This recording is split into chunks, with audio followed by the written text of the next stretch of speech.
I always loved exploring the woods around my hometown. They felt like a second home, a place where I could escape everything. I grew up hearing stories about the things that lived in the Appalachian woods, here in West Virginia. My grandfather, however, was adamant. Don't go too deep, and never after dark. There are things out there older than the trees. In these woods you don't want to meet, and always told me to stay away from certain parts of the forest, especially after dark. I should have listened. One summer I was 16, full of that teenage arrogance that makes you think nothing bad will ever happen to you. My friends and I had heard about an old abandoned cabin deep in the woods, a place the locals avoided. We dared each other to find it. I was the only one stupid enough to try. I left in the afternoon, hiking deep into the forest with just a flashlight and a knife, the sun filtering through the thick canopy. The deeper I went, the quieter everything became. No birds, no wind, just an unnatural stillness, a wrongness in the air like the forest itself was holding its breath. After nearly an hour I found the cabin, a rotting husk of wood, its windows shattered, its door barely hanging on. As I stepped inside, a wave of nausea hit me, like the air was thicker, heavier. The place stank of rot and something metallic, like blood. Then I saw the bones, piles of them, scattered across the floor. Some animal, some not. My stomach twisted. That's when I heard it. A low clicking sound. I turned slowly. Something stood in the doorway, blocking the fading sunlight. It was tall, at least 8 feet, its limbs too long, its body too thin. Its skin clung to its frame like wet paper, gray and mottled with patches of raw flesh. Its arms were grotesquely long, hanging past its knees, ending in claws that gleamed in the dim light. Its face... God, its face was wrong. It had hollow, sunken eyes that seemed to absorb the darkness around them, and a mouth that stretched too wide, filled with jagged, uneven teeth.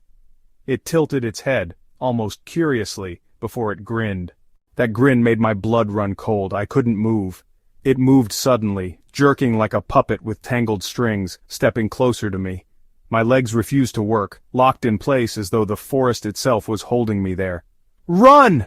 my mind screamed, but my body didn't listen. It just stood there, staring at me. Then, it tilted its head, too far, like a puppet with cut strings, and then it charged. I stumbled backward, crashing into the wall. My flashlight flickered wildly as I scrambled through the debris.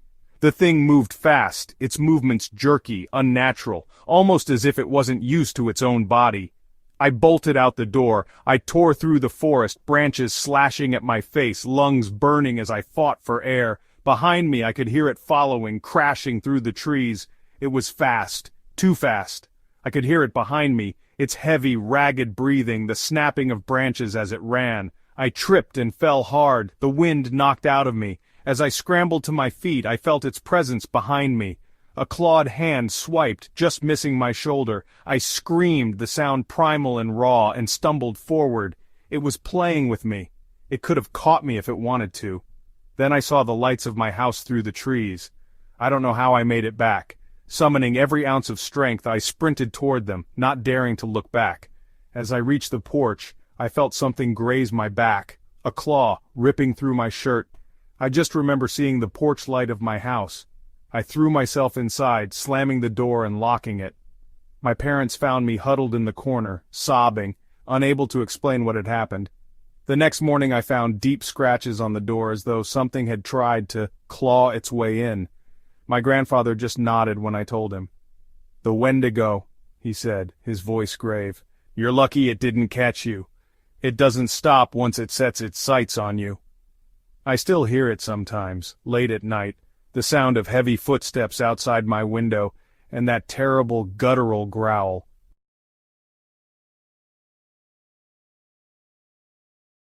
It was late, just past 2 a.m., as I drove down a lonely stretch of Bray Road near Elkhorn, Wisconsin. I had taken this route dozens of times before, but that night, something felt off. The air inside my car was heavy, my stomach twisted in a knot of unease. The road was flanked by dense woods, the kind that always felt like they were watching you. My headlights carved a narrow tunnel through the darkness, illuminating the road ahead. The radio was off. No music, No distractions, just the hum of my engine and the steady thrum of my tires against the asphalt. That's when I saw it. At first, I thought it was just a deer crossing the road, but as I slammed on the brakes, my headlights fully illuminated it, and I realized with absolute horror that this was no deer. It was massive, easily 7 feet tall if it had been standing upright. Its body was covered in thick, matted fur, and its limbs were long and unnervingly human-like.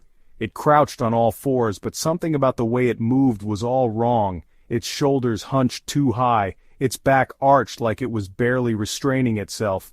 Then it lifted its head and looked at me. Its eyes reflected the headlights, glowing unnatural amber filled with something I can only describe as malice. Its snout was long, filled with sharp yellowed teeth that gleamed with saliva as its lips curled into a grotesque snarl. I couldn't move, I couldn't breathe, it was staring right into my soul. Then, in a motion so sudden I barely had time to register it, the thing stood up. I let out a strangled scream as it rose onto its hind legs. It towered over my car, its broad, muscular chest rising and falling with each deep, rasping breath. Its long, clawed fingers flexed at its sides as though it were debating whether or not to attack. My instincts finally kicked in. I slammed the gas pedal. The car lurched forward, tires screeching against the pavement. For a split second, I thought I was safe. Then, in my rearview mirror, I saw it move. It sprinted after me, keeping pace with my car with horrifying ease. Its limbs moved in a way that no creature should, unnaturally fast, its claws scraping against the asphalt as it ran. My speedometer climbed, 40, 50, 60 mph, but it kept up. A sickening dread settled in my stomach. This thing wasn't just chasing me, it was playing with me. I gripped the wheel so tight my knuckles turned white. The road ahead curved sharply, but I didn't dare slow down. My entire body screamed for escape, my heart hammering so hard I thought it might explode. I chanced one more look in the mirror and nearly lost control of the car. It was beside me. Its huge, clawed hand reached out, swiping at the driver's side window. I swerved violently, barely managing to keep the car on the road. It let out a deep, guttural growl, a sound so unnatural, so inhuman that I felt my body instinctively recoil in terror. Then, just as suddenly as it appeared, it veered off into the trees. I didn't slow down. I didn't even breathe until I was miles away, surrounded by the comforting lights of my town. When I finally pulled into my driveway, my hands were still shaking so badly I could barely turn off the ignition.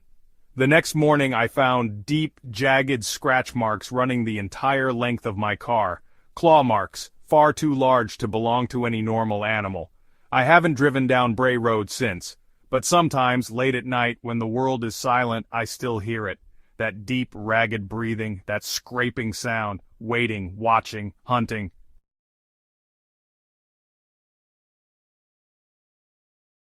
Growing up on the Navajo Reservation in Arizona, I always heard stories about the skinwalkers. My uncle, a deeply respected elder, warned me and my cousins never to speak of them at night.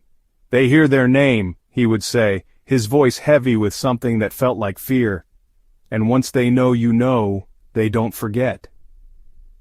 I never took those stories seriously. Not until that night. I was visiting my cousin Elias for the summer. One evening we decided to go for a late-night drive through the reservation. The desert at night is a strange place, vast and empty, yet it always feels like something is watching. The sky stretched endlessly above us, stars burning bright, the moon casting long, eerie shadows across the dirt road.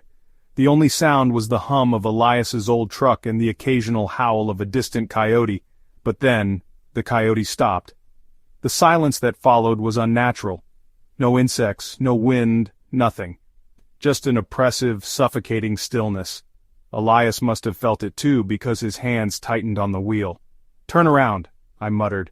He didn't respond, just kept driving, his eyes flicking to the rearview mirror.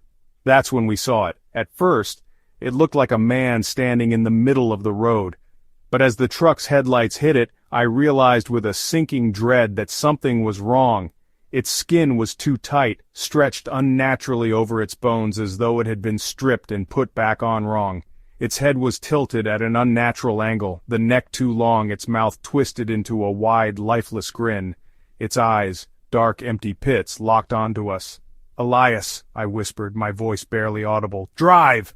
The thing twitched violently as though trying to remember how to move, then lunged.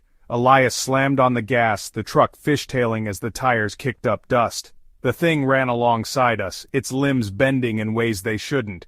It kept pace with the truck, its fingers, long, jagged claws, scraping against the window. I turned my head and my breath caught in my throat. It was looking right at me. Up close, its face was even worse. The skin looked borrowed, stitched together with deep, jagged seams. Its lips didn't move when it spoke, but I heard it. "Let me in!" The voice was distorted, like a radio station just out of tune, layered with something else, something ancient, something that didn't belong in this world. Elias screamed and swerved hard. The thing skidded, losing its footing, tumbling into the dirt. But as we sped away, I saw it rise, its body twitching, that horrible grin never fading. We didn't stop until we reached his house. We burst inside, locking every door and window, our hearts hammering. Elias's grandmother was waiting. She took one look at our faces and knew. "You shouldn't have looked at it," she whispered, as she was drawing symbols in ash near the door outside. "It knows you now." That night I lay awake, listening. Just past 3 a.m. I heard it, a soft scratching against the window. Then, a voice. "Let me in." I didn't move. I didn't breathe. The scratching continued for what felt like hours, but when I finally dared to look out the window at dawn, there was nothing there, just the wind stirring the dust. But deep down, I knew the truth.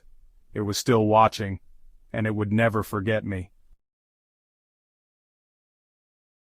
If you like our content, please subscribe.